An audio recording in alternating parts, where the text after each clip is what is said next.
Welcome back to the weekly Prediction Strike MMA podcast. We missed you guys last week. There were no fights to cover, but we obviously had a huge card a couple weeks ago, so I figured we'd start there and kind of recap what had happened there. We had two huge fights, one obviously being a title fight, and then a bunch of other pretty competitive fights and some interesting ones. What was your take on that weekend, Jackson?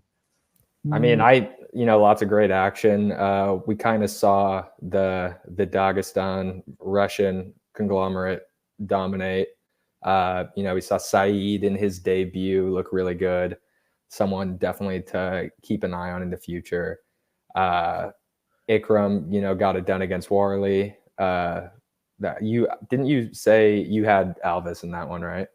He was my guy you're upset value so bad, but he got absolutely flatlined. So it was not much value there for sure. Yeah. And then we were on opposite sides of the spectrum with Kamaru Usman versus Khamzat, but that was a tough one to call again. Both pretty legendary status fighters. Khamzat got it done.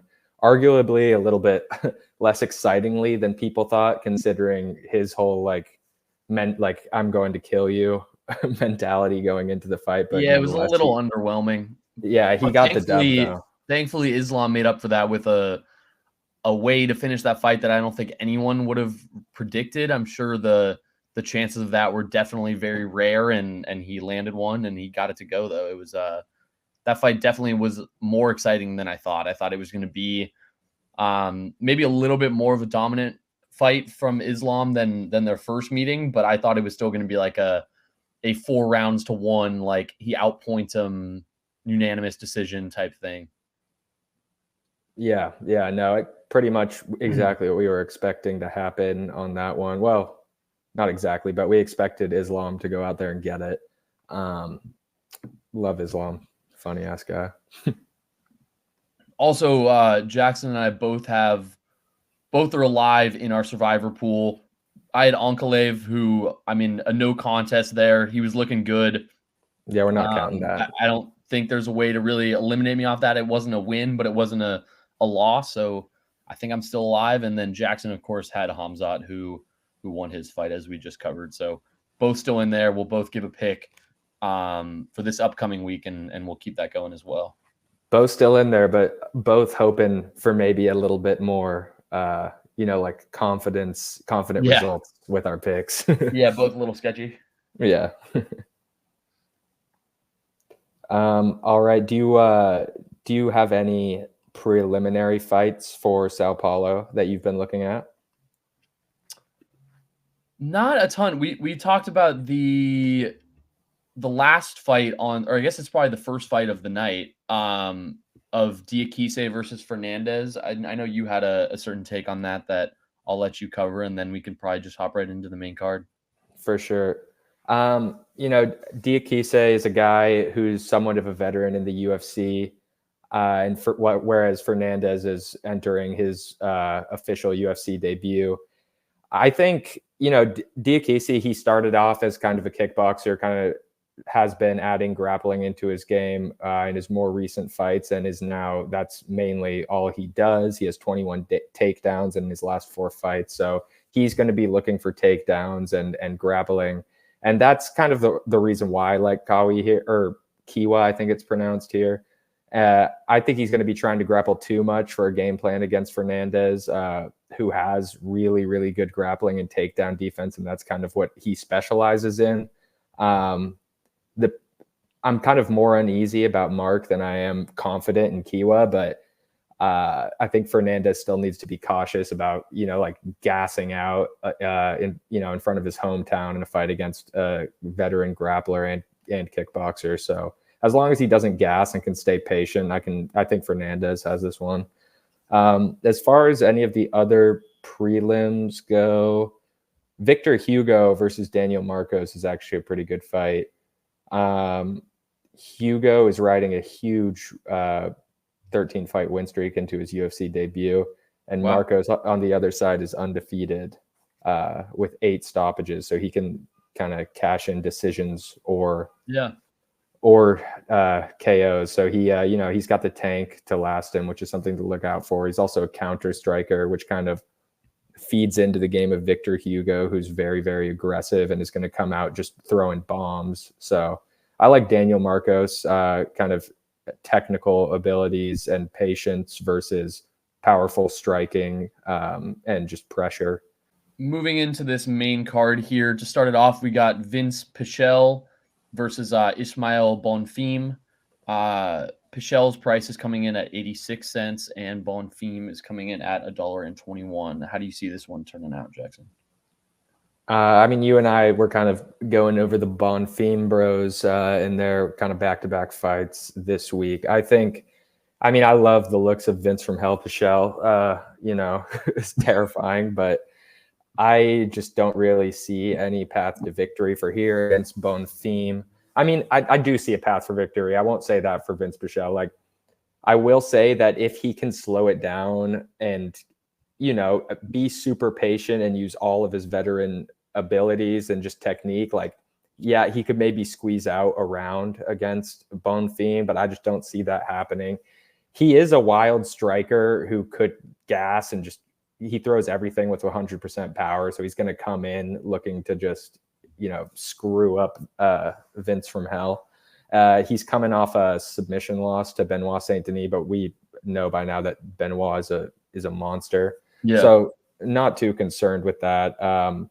Vince is a good striker who isn't, he's decent offensive wrestling too, but gets taken down very easily. And I think that's going to be the key for Bonfim here, is if he can mix in some like aggressive takedowns with his, and just, you know, get to the ground, put on a BJJ show. He's got Pichel in his bag. Of these two brothers, though, would you say Ismail's the one that you'd be less surprised if he lost? Yeah, I think I'd be less surprised if he lost. Yeah. Than Gabriel. I think that's fair. I think that's a fair assumption. I will lean with you as well. Even just pure value wise, I get that their prices on Prediction Strike are a lot different, but 86 cents versus $1.21 is not a big enough discrepancy for me to take the value here. And with a younger fighter versus an older guy that doesn't have much chance to grow much in the future, yeah, give me Bonfim every day there. Let's go. Moving on to the next one, we have Armen Petrosyan, whose price on Prediction Strike is $1.20, taking on Rodolfo Vieira, whose price is $1.08. Yeah, I think for this one, I think this is some awesome matchmaking here. It's going to be a close fight. Armen's 4-1 in his last 5, and he's on a 2-fight win streak. He is kind of more of a high-level striker and was a professional kickboxer before he transitioned to MMA. And kind of like Pichel, his takedown defense is not great. Rodolfo Vieira, on the other hand, is a world-class BJJ guy. He doesn't have the best striking, but he definitely like shows flashes and has the potential to do something with it, but mostly just uses it to set himself up. And he's just like a super fast and athletic guy that can make up for his other weaknesses with those factors. I think, honestly, this is going to be super close, and this isn't a high confidence pick, especially considering Vieira was saying some shit about how he like doesn't like to fight or something. He just does it kind of as a job, which is like the winning spirit isn't really there, but I still think it's a good matchup for him. Armen's 6'3", he's 6 foot. Armen doesn't have the best center of gravity advantage here going up against a BJJ like pressure takedowns guy. So I got Rodolfo. Yeah, I mean, this one's super close. Just for the interest of picking someone different than you, I think I'll lean with Petrosyan. He's won his last 2. His last loss was actually to Baralho, who we will touch on soon. But yeah, he's won his last 2 after that. I think Baralho is a better fighter than Rodolfo. And so I would lean with Armen here. I think he's closer to Baralho's caliber than he is to Rodolfo. So I will lean with him there. Just keep it a little different. We'll see. The next fight, we have Chao Baralho, whose price is $1.53 on Prediction Strike, taking on Abus Magomedov, whose price is 83 cents. I don't know how he escaped from Dagestan to Germany, but he's got the German flag under his name, and he's got a name that is hard to go against when it comes to the sport. His last fight was actually to Sean Strickland, which he lost. Yeah, the KO loss to Deshaun. Yeah, a really random transition for Sean to go from there to the champ of the division, but we move. For sure. Yeah, Grant, what do you think about Abus specifically heading into this one? Like, are you concerned by what he demonstrated against Strickland in his last bout, or are you looking for a bounce back here? He looked really bad. I still think he's talented. I mean, maybe that wasn't as bad of a fight or as bad of a loss as we thought initially. I mean, obviously Sean is talented, but I don't think anyone thought that he was capable of coming in and taking the belt in this division. So maybe it's a better loss than we originally thought. Baralho has won 4 straight. And I mean, home crowd advantage. I see him taking this one, but I do think Abus poses a threat. I think he's a guy to look out for on Prediction Strike with only an 83-cent price tag on him. So I don't hate either of these fighters, honestly, but I will lean Baralho in this one. Yeah, no, I think this is another case of like pretty awesome matchmaking. You know, Kaio, I do agree. Chow, however you pronounce it. I think he's gonna come away with the win. He's just got. He's a BJJ black belt and judo, and he actually like uses those skills and has solid submissions and well-timed takedowns. Like I like him a lot. And Abus, yeah, he's dangerous and can be dangerous to anyone, I feel like, but I'm just not confident. Like losing like that, like he did to Strickland, I feel like can have the potential to do a lot mentally to a fighter. And it's like I don't trust him enough yet to take him over Chow, basically. This is another one where it's like I do like Baralho, but it's more that I'm like not that into Abus right now, you know. It's hard to put yourself in that mindset, but I wonder if you see Sean take the belt and have success after your fight. I wonder if it makes you feel a little bit better about that loss and it kind of boosts your confidence. True. You're like, I lost the champ. I mean, I have no idea if that's the mindset that people would take in that scenario, but to me, at least, I would feel a little bit better about that loss if you see that guy's now holding the belt. So yeah, I think that definitely could be a factor, but like also at the same time, it's like from a fighter's perspective, like, do we even right now really know how good Sean Strickland is? No. Like, yeah, exactly. No. Yeah. So I think so. Yeah, we're in agreement there with Baralho against Abus. Good fight though. Next, we have Rodrigo Nascimento versus Dante Mays. Derek Lewis prototype. Yeah, he's got the build. Yeah. I mean, with these two guys, I don't really know. I don't think either of them is really a great investment. I don't really love either of their skill sets. I don't think either really has that much of a chance to grow stock wise outside of this fight. I mean, Mays is super streaky. He has like lost 2 of his last 3, won his last fight though. So just based on that, he seems like a guy who's going to go out there and throw some punches, and this fight feels like it could be an interesting one. But at the same time, this fight just feels like they're throwing 2 heavyweights out there just because they'll go out there and throw, and it'll be an entertaining fight. So to me, this one could honestly go both ways. My main prediction for this fight will be that it ends in the first round or halfway through the second round. I don't think this one finishes 2 rounds. It just feels like both these guys are going to go out there and try to put on a show and just land something big. But I'll lean Nascimento. Nice. Yeah, I totally agree with what you were saying about the heavyweight division. And like this is also a rematch that we saw before in which Nascimento took it last time. So like I kind of like, especially when it comes to heavyweights, you know, like I feel like we're going to see more often than not the same thing happen again, which is something to take into account.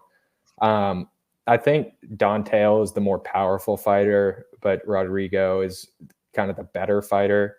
And I pretty much agree with you that I don't know if May's power is going to be enough to get him through it, and Rodrigo's grappling is going to be problematic for him, and he's going to work him against the cage and, you know, be able to walk forward on him pretty well if he applies enough pressure. So I got Nascimento.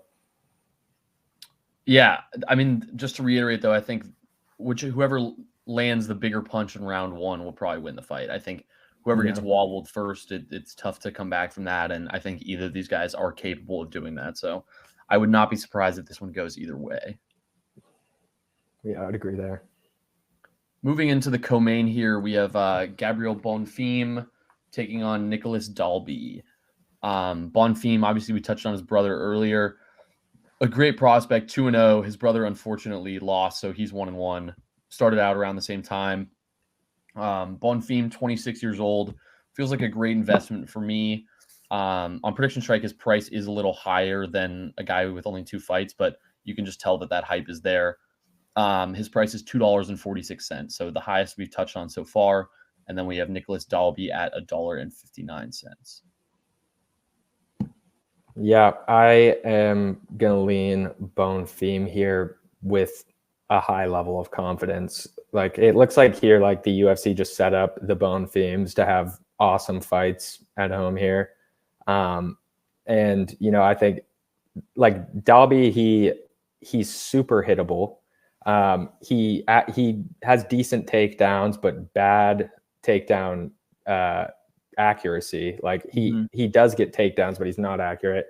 His grappling is just like okay, and he's not really dangerous anywhere. And it's like he's going up against Bonfim, who's just a straight up phenom and is super dangerous. I think this is just a complete layup for Bonfim. Yeah, to me, the guys that are older and can pose a threat to the phenoms like Bonfim that you've talked about are the guys that are specialists in one area, whether it's boxing or it's kickboxing or it's grappling or jiu-jitsu or anything like that. The guys that usually pose a threat are dudes that have been around for a long time and they're just really good at one thing. And I think, like you touched on, Dalby is kind of a bit of an expert in a bunch of areas, but he's not really a master of anything. So I think this sets up perfectly for a Bonfim destruction here, and I will lean with him as well. Let's go.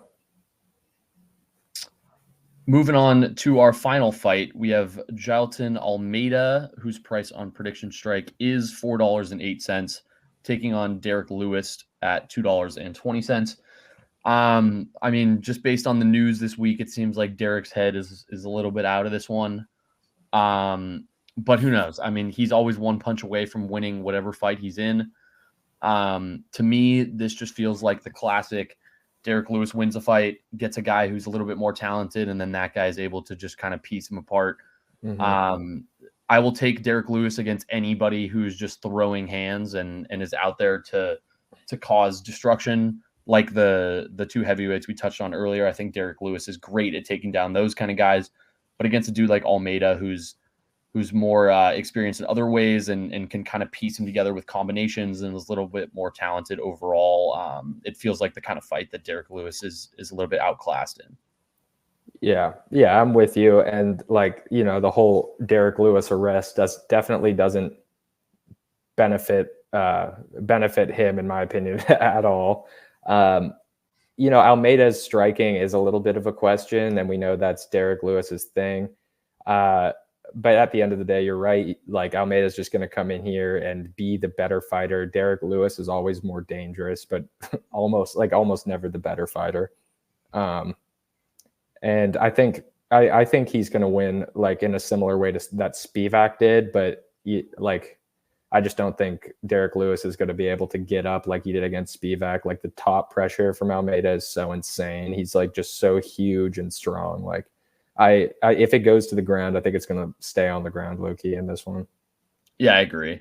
Derek Lewis is the kind of guy that can hang with a Curtis Blades or a Dawkins or a Tai Tuivasa or something, but against the like Pavlovich, Spivak, and I mean, those guys are probably a little bit better than Almeida, but I would put him in that similar tier of just being more overall talented and able to confuse the opponent more with different kinds of striking and stuff like that. So I will definitely lean Almeida here as well. Two things we're going to go through now is one, an investment to keep an eye on here, maybe some potential good value. And then the second one is going to be part of the survivor pool. So we're just going to pick one fighter that we will guarantee to win. Is there anyone you're looking out for, Jackson? Yeah, so I need a second to think about my survivor pick, but I do have a value pick that I like a lot based on prediction strike prices this week. And that is Rodolfo Vieira going up against Armin Petrosian. Last time I checked, Rodolfo was sitting at, I think, $1.08, where Petrosian was sitting at $1.20. And if you liked my analysis of the Vieira Petrosian fight, that is an underdog win there on prediction strike, which will factor into your percent gains on their share prices after the fight. Yeah, that's a good one.